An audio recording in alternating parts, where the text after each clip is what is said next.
안녕하세요. 더 배움 우편상식 정승현입니다. 오늘은 2강을 살펴보시게 될 건데요. 2강에서 하시게 될 내용은 우편사업의 보호규정, 그러니까 챕터 1에서 마무리하지 못한 우편사업의 보호규정과 그 다음에 챕터 2에서 새롭게 배우게 될 우편 서비스의 종류와 이용조건, 이 부분에 대해서 한번 살펴보도록 하시겠습니다. 자, 보시게 되면은 우편사업의 보호규정에는 총 1번 이렇게 해갖고 10가지가 있습니다. 10가지. 그래서 1번부터 살펴보시면 우편물의 운송 요구권, 그 다음에 운송원 등의 조력 청구권, 3번 운송원 등의 통행권, 그 다음에 통행료 면제권, 전용 물건의 압류 금지, 그 다음에 전용 물건의 부가 면제, 우편물의 훼손 불부당, 우편물의 압류 거부권, 우편물의 우선 검역권, 마지막으로 무능력자의 행위에 대한 의제라고 해가지고 우편사업에서 보호를 하고 있는 것들이 총 10가지가 됩니다. 10가지가 되는데 이제 각각이 무엇인지 한번 교재를 통해서 살펴보도록 하겠습니다. 교재 16페이지입니다. 16페이지. 16페이지 보시게 되면은 자, 그 사각형이 있는 5번 있죠. 5번. 우편사업의 보호규정. 자, 한번 살펴보도록 하겠습니다. 우편사업은 성격상 많은 영향을 끼친다. 보호규정이 필요하다. 이렇게 되어 있습니다. 근데 1번부터 보시면 우편물의 운송 요구권 해가지고 우편법 제3조 2에 있는 내용인데, 운송 요구권이라는 게 무엇이냐면 우편관서는 철도, 궤도, 자동차, 선박, 항공기 등 경영자에게 운송 요구권을 가진다. 이 경우 운송자에게 정당한 보상을 하도록 되어 있다. 자, 뭐냐면은 그 서신이나 이런 것들을 운송하기 위해서 그 운송수단들을 이용하겠다 이런 얘기입니다. 그래서 운송수단으로는 철도가 될 수도 있고 차가 될 수도 있고 선박이나 항공기 등이 될 수 있는데, 이런 것들을 모두 내가 보내겠습니다 라고 했을 때 이용을 할 수 있다 이런 얘기가 되겠죠. 근데 대신 줄쳐주셔야 되는 게 마지막에 운송한 자에게 정당한 보상을 하도록 되어 있다. 그러니까 무료로는 사용할 수 없다는 얘기입니다. 그래서 사용을 하게 되면은 그에 대한 값을 지불해라 이런 것이 되겠고, 그 다음에 이제 2번 보시게 되면은 운송원 등의 조력 청구권이 있습니다. 조력 청구권. 조력이라는 것은 도와달라는 얘기죠. 그래서 뭐냐면은 우편 업무를 집행 중인 우편 운송원이라든지 우편 집배원, 그 다음에 등등등이 사고를 당했다면 주위에 조력을 청구할 수 있다. 사고를 당했을 때. 자, 이때 줄쳐주시죠. 조력 요구를 받은 자는 정당한 사유 없이는 거부할 수가 없다 이렇게 되어 있습니다. 그러니까 문제가 만약에 나오게 된다라고 한다면 부득이한 경우에는 거절할 수 있다. 이런 식으로 나오겠죠. 그래서 거부할 수 없다라는 거 체크 한번 해주시고, 그 다음에 우편관서는 도움을 준 자의 청구에 따라 적절한 보수를 지급해야 한다. 자, 이 부분도 마찬가지로 줄을 쳐주시고, 자, 위에 거랑은 조금 다른 게, 위에서는 1번 운송 요구권에서는 무조건 지불을 해야 됩니다. 해야 되는데 2번 같은 경우는 도움을 준 자의 청구에 따라, 무슨 얘기냐면 도와준 사람이 청구를 하는 겁니다. 내가 도와줬는데 이러이러한 비용이 들었다든지 라고 한다면 그 부분에 대해서는 해줘야 되고, 요구하지 않는다면, 청구하지 않는다면 지불하지 않아도 됩니다. 그러니까 이게 1번하고요 운송 요구권과 조력 청구권 차이점 아시겠죠? 그래서 지불할 수 있습니다. 보수를 지불할 수 있는데, 지불할 수 있지만 청구에 따라서 하는 건지 아니면 무조건적으로 지불을 해야 되는 것인지 구분을 좀 해주시고, 그 다음에 3번 통행권이, 운송원 등의 통행권이 있는데, 운송원들의 통행권.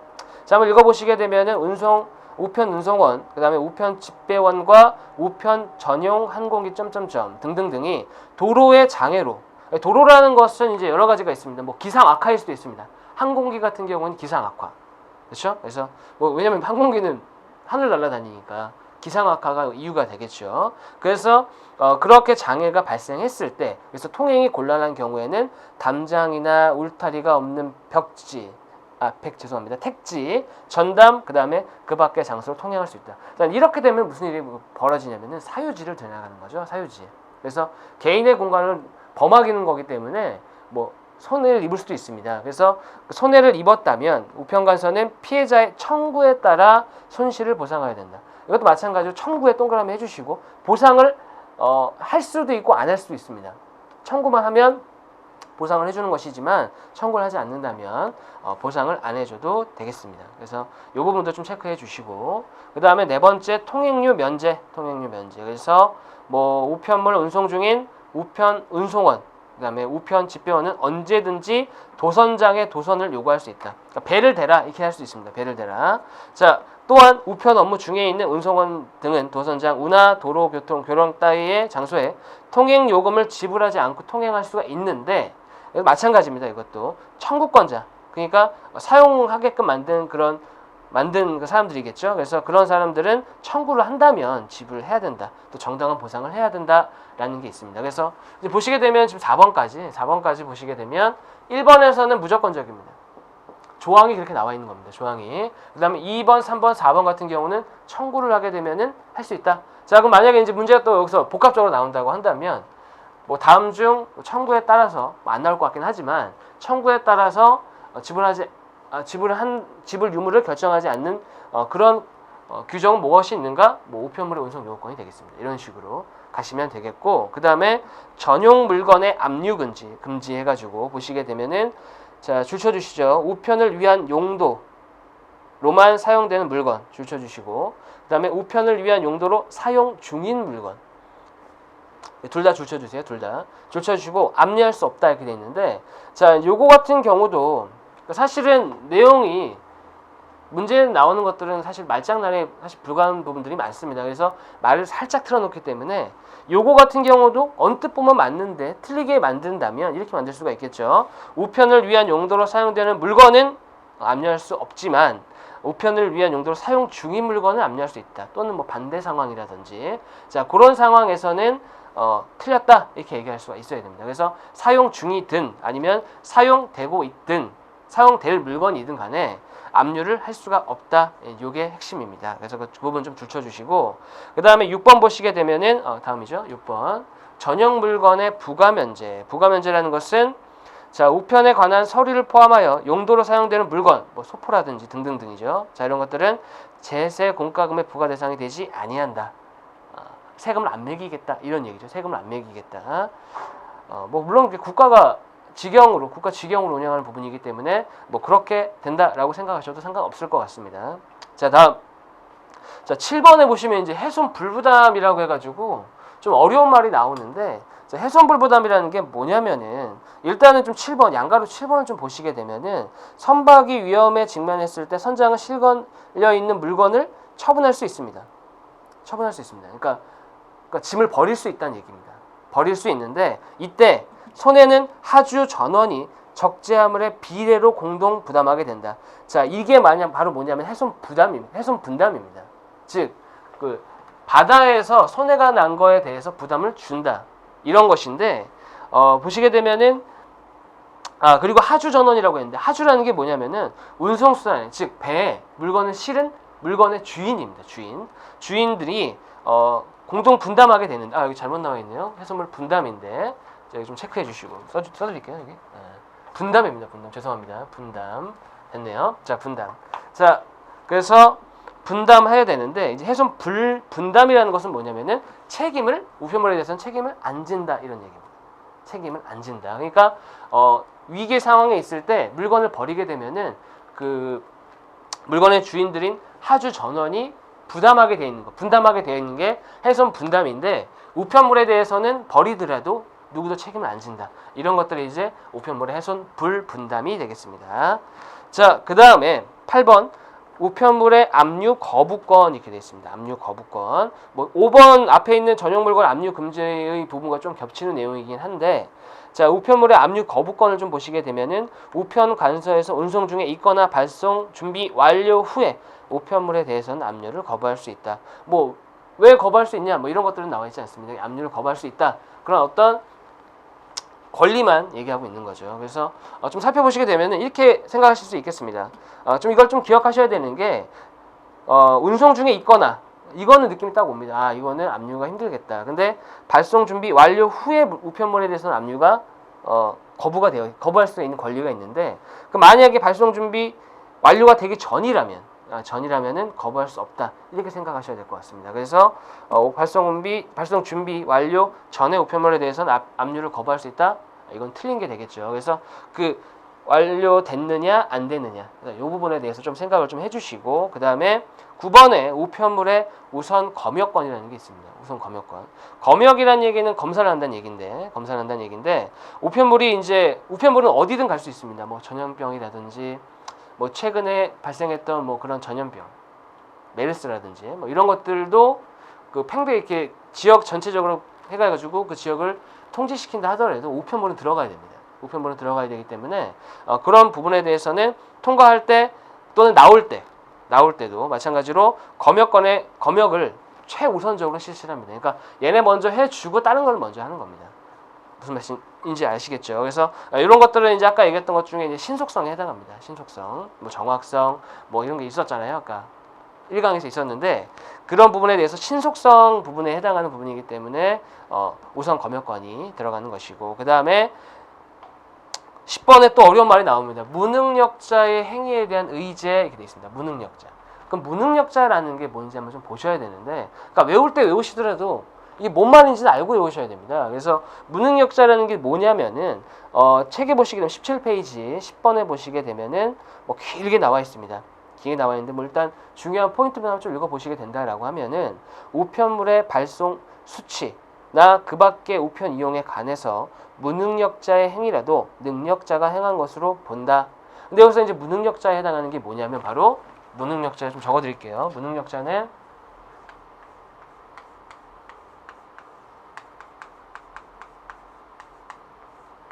첫 번째로 미성년자가 있습니다. 미성년자.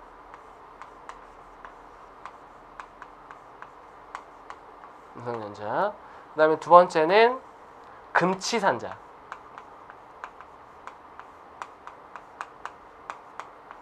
세 번째로는 한정치산자.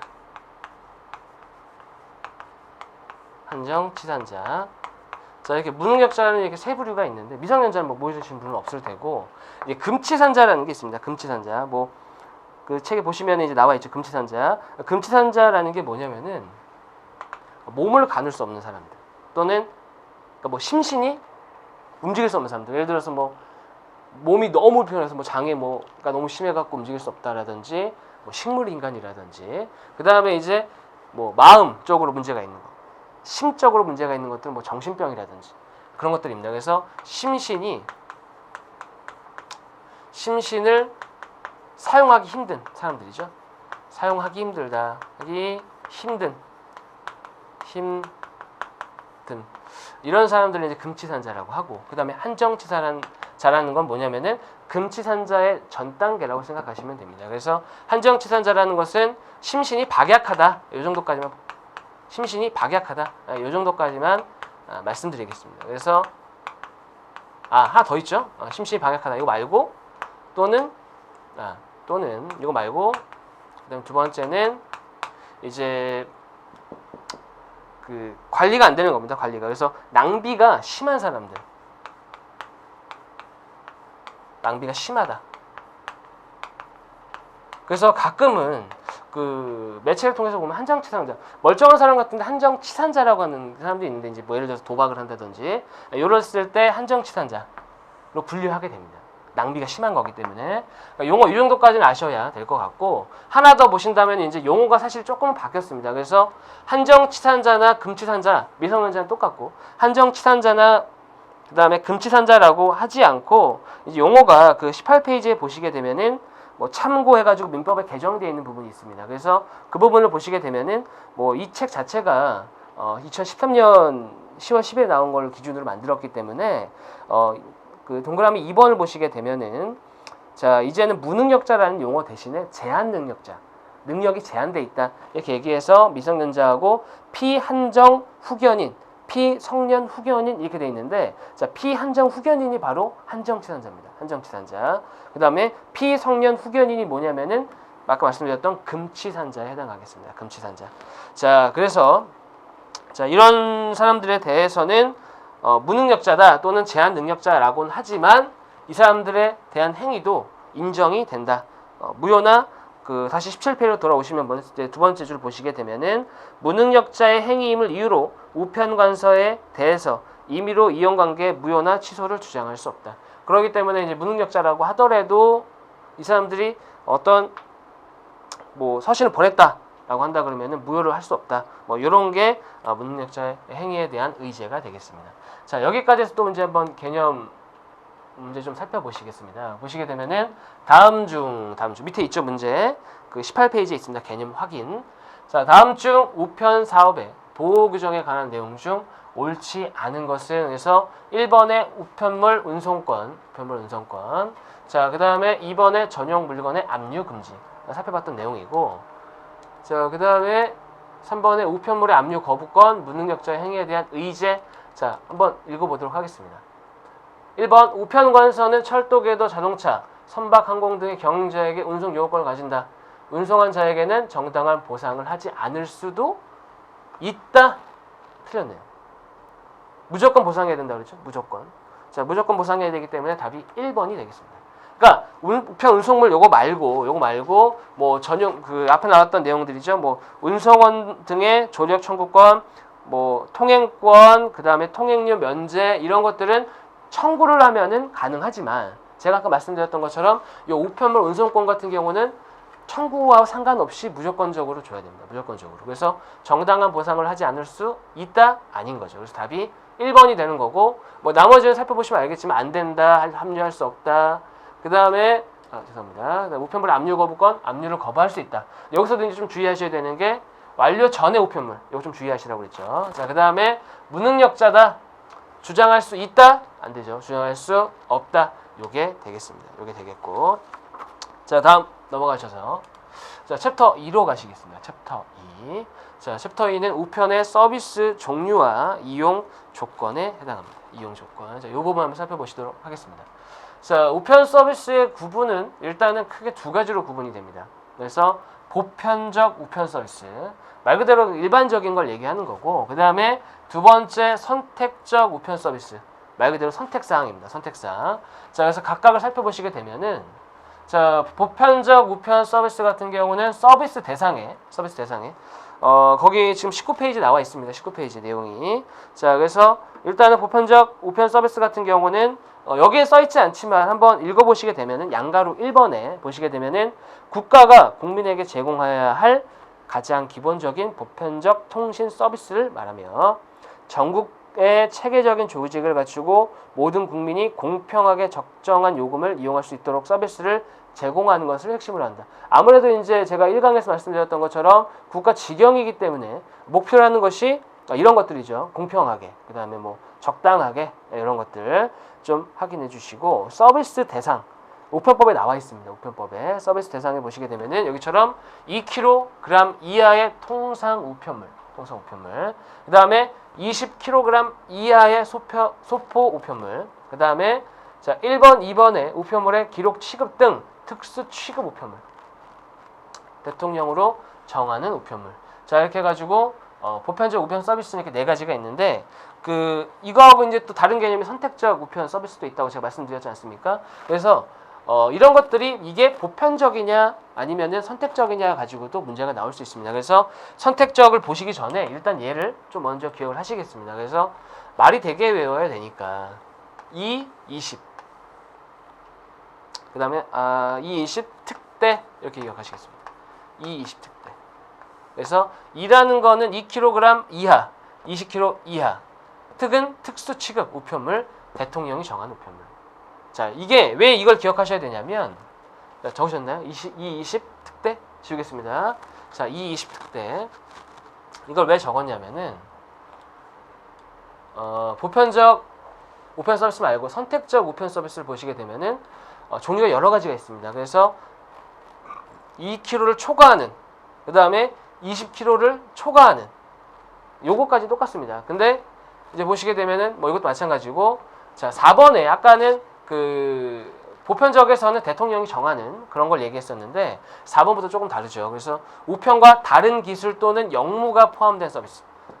그러니까 이거 같은 경우는 우편과 다른 기술이나 역무가 결합된 서비스이기 때문에 독자적으로는 힘들죠. 그래서 요런 것들은 선택적으로 선택을 해야 되는 우편 서비스가 되고, 뭐 그런 것들은 전자우편이라든지 그다음에 모사 전송, 팩스를 얘기합니다. 팩스. 그다음에 우편물의 방문 접수. 자, 이런 것들을 할 때는 선택적 우편 서비스가 되겠고, 그다음에 이제 추가적으로 더 있는 게 5번에 우편 시설, 우표 요금 표시 인형이 인쇄된 봉투 또는 우편 차량 장비 등을 이용하는 서비스라든지, 그다음에 뭐 용품의 제조 및 판매, 그다음에 우편 용무에 부과하거나 부수하여 제공하는 서비스, 이런 것들이 있겠습니다. 이런 것들이.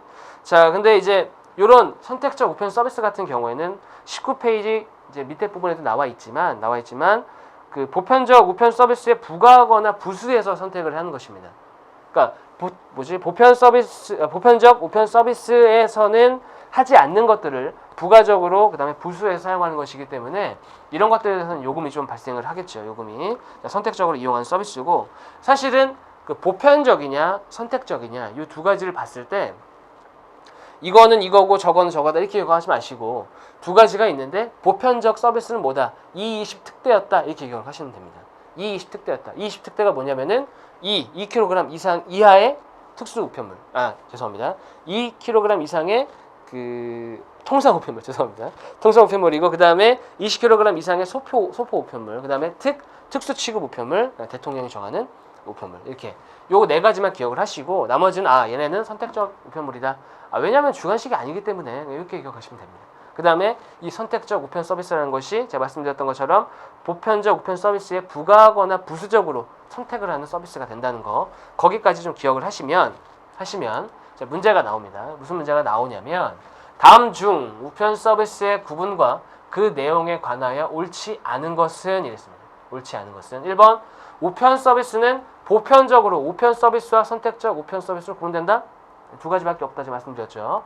자, 2번 보편적 우편 서비스는 선택적 우편 서비스에 부과하거나 부수하여 제공한 서비스. 거꾸로 얘기해놨네요. 거꾸로.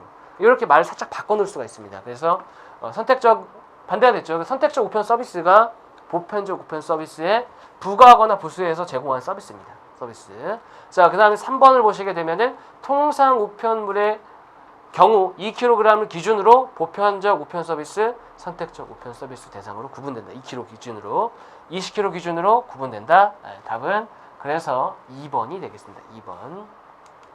자, 그 다음에 이제 넘어가셔서 여기도 이제 20페이지도 기출문제가 있지만 나중에 제가 말씀드렸던 것처럼 국내 우편을 쫙 몰아서, 그 다음에 국제 우편도 쫙 몰아서 말씀드릴 거기 때문에 요거는 뭐 풀어보셔도 됩니다. 풀어보셔도 되지만 제가 지금 다뤄드리지는 않겠습니다. 자, 넘어가시게 되면은 이제 송달 기준이라는 것이 나옵니다. 송달 기준. 자, 송달 기준이라는 게 뭐냐면, 여기 지금 구분을 보시게 되면은 보통 우편물 이길 특급, 등기 소포, 그 다음에 당일 특급, 그 다음에 접수 당일, 당일 특급, 2길 오전 특급, 이렇게 해서 총 5가지가 구분되어 있는데, 지금 이제 여기서는 그렇게 잘 안 보이지만 책에 보시게 되면은 2길 특급과 등기 소포가 이렇게 묶여 있습니다. 자, 보시겠습니다. 그래서 송달 기준이 뭔가, 그러니까 보통 우편물의 경우에는 접수한 다음 날부터 3일 이내에 보내는 게 맞습니다. 3일 이내에.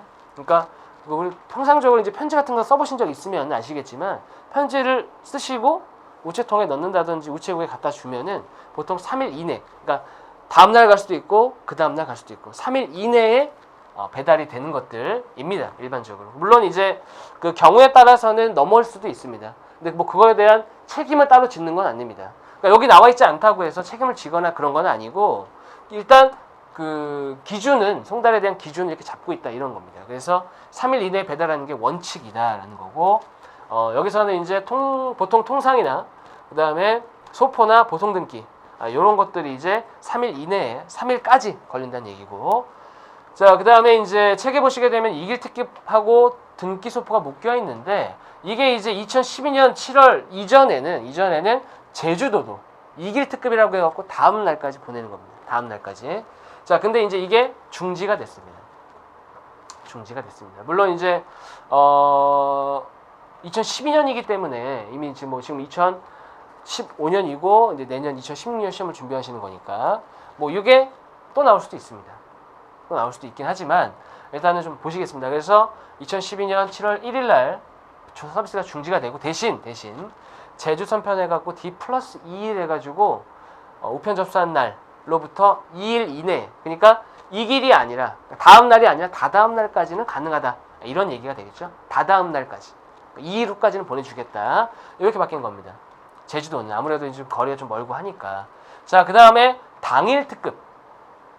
당일 특급은 말 그대로 접수한 당일날 20시 이내, 그러니까 그날 8시까지 이내 안쪽으로 들어간다는 얘기죠. 그래서 이것도 근데 써있지는 않지만 당일 특급 같은 경우는 접수한 시간이 있겠죠. 뭐 예를 들어서 7시 반에 접수해가지고 8시에 갈 수는 없는 거죠. 그래서 우체국이 닫기 전이고 충분한 시간이 될 때, 여기 써있지는 않지만 요건에 충족할 때 당일 특급 같은 경우는 8시 이내에 동그라미 해주시고, 접수 당일 8시 동그라미 해주시고, 그 다음에 2길 오전 특급은 접수 2길 오전이니까 12시 정오 이전에 보내는 거고, 일요일은 제외다. 자, 일요일 동그라미 해주시고.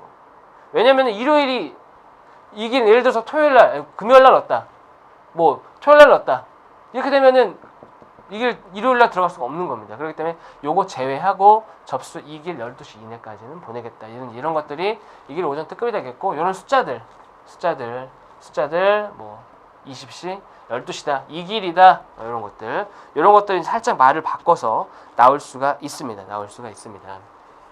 자, 그 다음에 이제 요건 한번 어떤 식으로 나오는지, 왜냐면 이제 기출 한번 확인해 보겠습니다. 원래는 이제 기출은 나중에 한꺼번에 할 생각이었지만, 요거 기출을 확인하는 이유가 뭐냐면은 딱 요거에 대한 내용밖에 없습니다. 그래서 기출 한 문제 정도만 확인하겠습니다. 교재 21페이지입니다. 21페이지. 여기는 그 PPT는 넣지는 않았지만 21페이지 보시게 되면은 다음 괄호 안에 들어갈 우편물 송달 기준으로 알맞은 것은 이랬습니다. 자, 보시게 되면은 보통 우편물은 접수한 다음 날부터 며칠 이내입니까? 3일 이내입니다. 3일 이내란 얘기는 다음 날이니까 다음 날, 다다음 날, 다다음 날까지는 들어가야 된다, 이런 얘기죠. 그래서 다음 날 들어갈 수도 있고 다다음 날, 다다음 날까지 가능하긴 하지만 넘을 수도 있습니다. 자, 그 다음에 2길 오전 특급. 2길 오전 특급은 접수 2길 12시. 저기 있네요. 12시 이내에. 그 다음에 당일 특급은 접수 당일 오후 8시입니다. 그래서 또 순간적으로 착각하셔가지고 18시라고 하시면 안 됩니다. 18시라고. 자, 그래서 답이 20시라고 해가지고 1번이 되겠습니다. 1번. 그래서 이런 숫자들에 관해서도 충분히 뭐 2008년 기출이긴 하지만 충분히 나오기 때문에 반드시 체크하셔야 됩니다. 숫자들. 20시다, 12시다, 요거까지. 여기서는 2008년 문제이기 때문에 이때는 제주도 같은 경우도 2길 특급이 가능했지만 지금 현재 기준으로 본다면 안 되니까, 자, 여기 D 플러스 2일까지 기억을 하셔야 되겠습니다. 자, 그 다음에 보시게 되면은 송달 기준의 적용 제외가 있습니다. 적용 제외. 요거는 이제 책으로 보시겠습니다. 그래서 21페이지 송달 기준의 적용 제외가 있는데, 요거를 뭐 1번, 2번, 3번, 22페이지까지 있는 내용이지만 요거를 달달달 하기보다는 현실적으로 이럴 수 있겠다, 충분히 이렇게 기억하시는 게 아마 편하실 겁니다. 그래서 보시게 되면은, 자, 1번 보시게 되면은 뭐 다 뭐 여러 가지 말이 있지만 공휴일날은 일 안 하죠. 그죠? 그러니까 공휴일 안 되는 거죠. 당연한 거고. 그 다음에 기타 법령에 의해서 유급 휴일, 토요일, 그 다음에 우정 사업본부장이 배달하지 아니하게 한 날, 하기로 한 날, 말이 좀 어렵네요. 하기로 한 날, 정한 날은 송달 기준일에 계산하지 않는다.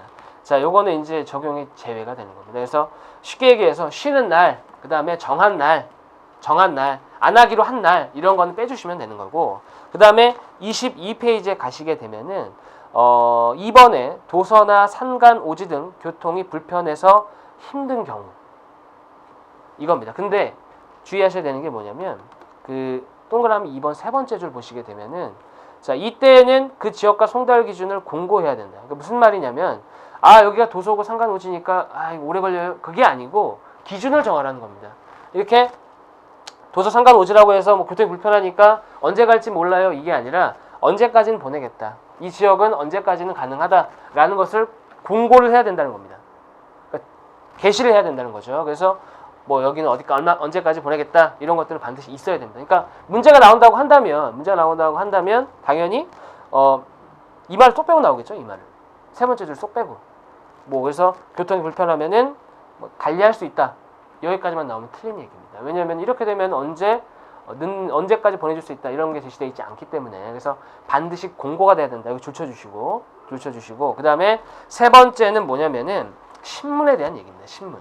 근데 이제 말이 조금 이상할 수 있는데 3번에 보시면 읽어보시면 등록된 일간신문 뭐 점점점 하셔가지고 자, 세 번째 줄을 보면은 발송하는 때에는 보통 우편물로 접수한 경우에도 접수한 날에 다음 날까지 송달할 수 있다. 그러니까 신문 같은 경우도 그러니까 매일 아침에 오는 뭐 무슨 일보 이런 걸 떠나서 이걸 만약에 우편으로 보냈다라고 하면은 이 신문 같은 경우는 다음 날까지 들어간다는 거. 요게 조금 다르죠, 기준이. 그래서 요거까지 해가지고 조금 기억해 주시는 게 좋습니다. 그래서 신문은 다음 날까지다. 다음 날까지다. 그 다음에 이제 뭐 적용이 제외되는 경우를 기억도 해주셔야 되는 게 말이 들어가냐 안 들어가냐에 따라서 문제가 형성이 되기 때문에 들어가고 또 요거 기억해 주셔야 됩니다. 동그라미 치셔서 뭐 빈칸 만드시던지 이런 식으로 하시면 될 것 같습니다.